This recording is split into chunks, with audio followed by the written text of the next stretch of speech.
Hello and I welcome you all world affairs. मैं हूं प्रशांत Dhawan. Now recently आप लोगों ने सुना होगा कि अपने ही देश में, हमारे ही देश में एक राज्य से लेकर दूसरे राज्य में एक कम्युनिटी को भेजा जाएगा ताकि वो सेफ रहे। अपने ही देश में हम एयरलिफ्ट की बात कर रहे हैं। नाउ एक बार ये मैप देखिए नॉर्थ ईस्ट इंडिया का। ऑफ कोर्स आप सबको पता होगा कि हाल ही में मणिपुर में काफी हिंसा हुई। मैती और जो कुकी कम्युनिटी के लोग हैं आपस में भिड़ गए, कई लोग मारे गए। टोटल एस्टिमेट्स हैं कि अराउंड 142 लोग मारे गए हैं मणिपुर वायलेंस में। बहुत बड़ा नंबर होता है अपने आप में। और चिंता की बात यह है कि जो टेंशंस मणिपुर में शुरू हुई थी अब धीरे धीरे मिजोरम में पहुंच रही है। यहां पर आप देख पाओगे आर्टिकल, मिजोरम में जो मैती कम्युनिटी के लोग हैं ना, मैती कम्युनिटी आपको पता होगा मणिपुर में मेजॉरिटी कम्युनिटी है। 50% से ऊपर जो लोग हैं मणिपुर में ये आपको मैती कम्युनिटी के मिलेंगे। तो मिजोरम में जो थोड़ी बहुत मैती कम्युनिटी है, कुछ हजारों जो फैमिलीज हैं, वो भी डर के मारे आज के समय मिजोरम से निकल रही है मणिपुर की तरफ। और काफी जगह तो इनको एयरलिफ्ट भी किया जा रहा है। न्यूज आ रही है कि 60-70 फैमिलीज ऑलरेडी जा चुकी हैं। और ये न्यूज अपने आप में काफी सरप्राइजिंग है, क्योंकि मैं आपको एक बात बताता हूँ, मिजोरम एक ऐसी स्टेट है जहां पे मैती कम्युनिटी की पॉपुलेशन 3% से भी आपको कम मिलेगी। अगर हम डेमोग्राफी देखें मिजोरम की बाय द वे आबादी है 11 लाख के आसपास। ठीक है जी, 11 लाख की इनकी आबादी हो गई। इस 11 लाख की आबादी में 87% से ऊपर आबादी फॉलो करती है क्रिश्चियनिटी। तो ये लोग मैती कम्युनिटी के हैं ही। ज़्यादातर मैती कम्युनिटी जो है ये हिंदुइज्म फॉलो करती है। कुछ मैती कम्युनिटी के लोग आपको बाकी रिलीजन के मिलेंगे, मगर प्रिडोमिनेंटली वो लोग हिंदू होते हैं।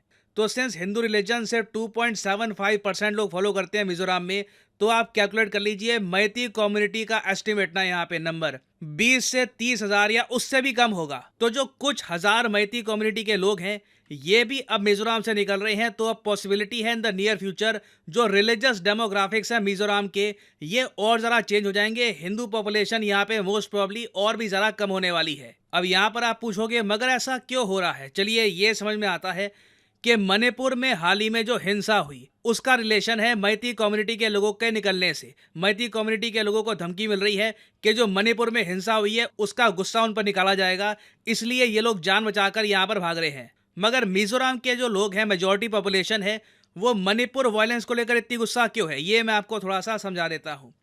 देखिए नॉर्थ ईस्ट में ना एक एथनिक कम्युनिटी है जो के नाम से, जो लोग, ये एक बड़ा एथनिक ग्रुप है जिस ग्रुप में आपको मिजो लोग भी मिलेंगे। मिजोरम में ज़्यादातर कौन से लोग रहते हैं, मिजो लोग रहते हैं। ठीक है, तो ज़्यादातर जो कम्युनिटी है इसमें आपको मिजो लोग मिलेंगे और कुकी लोग भी आपको मिलेंगे। ये कुछ हद तक ऐसे समझ लो जैसे पंजाबी अपने आप में एक एथनिक ग्रुप है। पंजाबी आपको इंडियन साइड में भी मिलेंगे, पंजाबी आपको पाकिस्तान की साइड में भी मिलेंगे। ऑब्वियसली दोनों में आपको डिफरेंस मिलेगा, मगर एक एथनिक ग्रुप तो सेम ही है। तो सेम केस है नॉर्थ ईस्ट में। तो मिजो लोग ना कुकी लोगों के बहुत ज़्यादा करीब है, क्योंकि दोनों की भाषा काफ़ी हद तक सेम है, खाना पीना काफ़ी सेम है, रिलीजन काफ़ी हद तक सेम है। ज़्यादातर जो कम्युनिटी के लोग हैं ये क्रिश्चियनिटी फॉलो करते हैं। तो जब मणिपुर से न्यूज़ आई कि मैती कम्युनिटी और कुकी कम्युनिटी के बीच में ये वायलेंस हुआ है, उसके बाद जो वीडियो सामने आई है जिसमें औरतों पे अत्याचार हो रहे हैं, वो वीडियो देख कर ना मिजोरम में बहुत सारे ग्रुप हैं वो गुस्सा हो गए हैं। और इसलिए अब जो थोड़ी बहुत मैती कम्युनिटी है उनको भी धमकी दी जा रही है, उनको कहा जा रहा है कि तुम खतरे में हो। तो इसलिए मैती कम्युनिटी के लोग मणिपुर में जा रहे हैं जहां पर ये ज़्यादा सेफ फील करेंगे, क्योंकि वहां पे मैती कम्युनिटी के लोग मेजॉरिटी में है ना। अगला क्वेश्चन यहाँ पे आएगा कि धमकी दी किसने है। देखिए धमकी आई है पैमरा से। पैमरा की फुल फॉर्म है peace accord and MNF returnees association. ये एक ग्रुप है उन लोगों का जो एक टाइम पर मिजोरम की आज़ादी के लिए लड़ा करते थे। बाद में इन्होंने 1987 में पीस डील साइन कर ली भारत सरकार के साथ और ये कहा कि अब हम हिंसा नहीं करेंगे। तो इस ग्रुप ने ना ये कह दिया कि जो मैती कम्युनिटी के लोग हैं ना वो, उनको अपना ध्यान रखना होगा। तो जो लैंग्वेज है ना बोलने की, इन्होंने ये नहीं बोला कि मैती कम्युनिटी के लोग डायरेक्टली भाग जाओ हम तुमको मारेंगे, मगर सिंस एक फॉर्मर मिलिटेंट ग्रुप इनको ये कह रहा है, कम्युनिटी को ये कह रहा है कि उनको अब ध्यान से रहना पड़ेगा और ये जो हुआ है ये इसको देखकर हम बहुत गुस्सा है। तो सिंस इनकी आबादी ही इतनी कम है ना मिजोरम में, इसलिए ये लोग सेफ्टी के लिए मणिपुर की तरफ बढ़ रहे हैं। तो अभी के लिए देखिए सरकार की कोशिश ये है कि मिजोरम में कहीं से वॉयलेंस ना हो जाए। हालांकि वॉयलेंस होने के चांसेस रिलेटिवली कम ही है।